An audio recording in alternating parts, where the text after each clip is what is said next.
Let's start this little video with something that actually annoys me in Animal Crossing. Because of the grid system that they use when placing furniture and such things, it's hard to get things right in the middle. Damn, that annoys me. I can live with it, but what I'm trying to say is try not to be too perfect with this game. It's the smaller things, it's fine. And as for spawning things, here's a little tip on how to get a fly. Just place junk. You know, when you get like a metal can from fishing, place that down somewhere and you might you have a chance to spawn a fly. And speaking of bugs, if you caught a bug that you're not sure of if you have donated to Blathers in the museum, just check your Critterpedia. There is an icon at there's an icon that shows if you have donated it or not. And I managed to get myself in a little sticky situation. I got myself stuck, actually. I never gotten myself stuck. But I managed to get myself stuck. And no problems, there is a help service on your phone. This is part of the tutorial, but it's easy to forget about them. Just call them and you can teleport yourself to a location of your own choice. And I do recommend chatting with your villagers. It's kind of fun, and you get to learn stuff. And I even got to actually write down an answer to a question a villager had. That's quite an interesting mechanic. Giving things to your villager is also a very nice thing that they appreciate. I'm sure that will increase your reputation or whatever you want to call it with them. I'm sure they'll be very happy. And by giving, you can also receive stuff. They can be very friendly with that. Give you things right out of the blue. And if you're unsure if a villager is home, you can always check if there is any light in the windows or if there's smoke coming out of the chimney. And if you want to increase your standing on the island a bit more, or at least according to a friend, he said that holding ceremonies is a nice way of getting everyone together and increasing the happiness of the island. If there is such a thing, I don't know. And now let's move on to stones and hacking stones. Bugs can come from stones. I have known at least two. Pillar bug and centipede can come from stones. This includes also when you actually break the stones after eating a fruit. And as for hitting stones, I do recommend using bushes and trees and holes to actually make you not bounce away too far from the stone. Two are enough if you place them like you see here in the video. And you can use, as I said, bushes or trees, but I think bushes or holes is the best way to go. At least on your home island you can use bushes, and if you're on a random island you can dig some holes for that. And of course you need to stand correctly. If you move slightly off, you might stand incorrectly and you might miss the stone, and then you will lose a few hits. And if you lose a few seconds, you will not get as much as you can get. You can get a maximum of 8, but you might lose some and get 5 or 6. And the water edge can also be used for this, of course. Another thing that you could check on regularly in the game is the recycling bin that's in the town hall or in the town tent. It's fast. Just open. It's to the left when you come in and just open up and see if there's anything interesting. You can always sell it. And speaking of things you can do while in the town hall, I started taking out the Bellow vouchers for 500 Nook Miles. I mean, it's only 500 Nook Miles and you get 3000 bells. I do that once or twice a day maybe, and it's not too much of a price to pay, so I think it's a fair deal.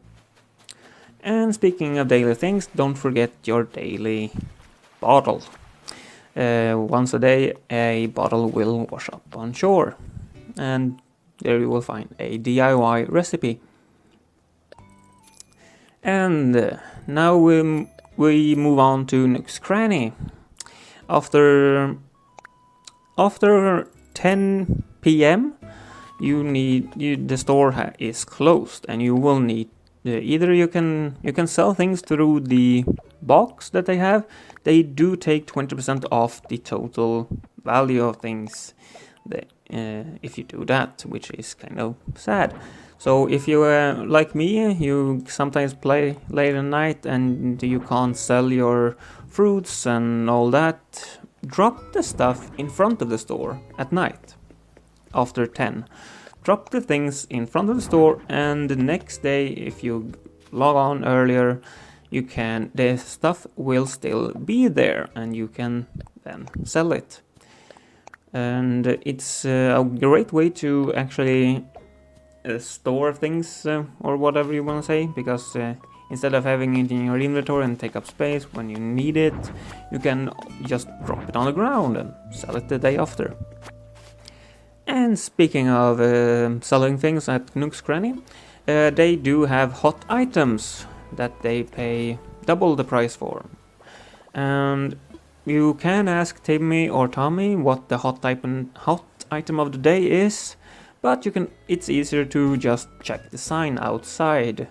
It's on the right side of the doors, and you can just go up to the sign and press A, and there you have it. Did you know that villagers could get sick? This was a big surprise to me and a nice little detail. Just give them some medicine and they'll probably love you forever. Another little tip from me, I have DIY benches spread around the island. Not too many, I think I got 3 of them. I got one right outside my house, and then I have one on the east side because my house is more on the west side, and then I have one on the northern side. And this is a good way if your tools break or you need to customize something to repair that tool. Very easy. Just get the nearest bench and done. And speaking of tools, you can use the D-pad to easily switch between tools if you need. Pressing down on the D-pad will remove your tool. Pressing down again will get that tool back again. Or you can also press left or right to get that tool back. But here's also a more interesting things. You can use the D-pad to cycle through your tools. Left or right, you can cycle through them. But one thing that was weird to me was what is the order of them, because it was different from time to time. And I learned that it's the order of your inventory. Which order is the tools in your inventory? If your shovel is the first thing, and then the volt pole, and then the axe, and then the stone axe is when you cycle through this is the order. But if one tool break and that tool lands in another different place in your inventory, the order is changed slightly. So as I said, the order of the tools are your inventory when you cycle through them. Another interesting thing about villagers, they can actually comment on other players that have visited your island, like friends and randoms, and even also other players that are on your console. For example, my brother have used it, and my villagers constantly check with me if I know them, which is kind of weird actually. But yeah. Here's a thing about balloons, or some things on balloons. I'm not big on balloon hunting, but when I run around my island doing daily things and other things, I might run into a balloon. One easy way to see if there's a balloon close by is, of course, to check if you see on the ground that there's a balloon in a shadow on the ground. This works on both days and nights, of course. And you can also listen to the wind. This is a bit more difficult, takes some getting used to, but you can listen to the wind and see if there's a balloon nearby. You can hear in the wind. The wind blows or sounds in a special way when a balloon is nearby. You don't need to see the balloon to hear this, but you need to be close by.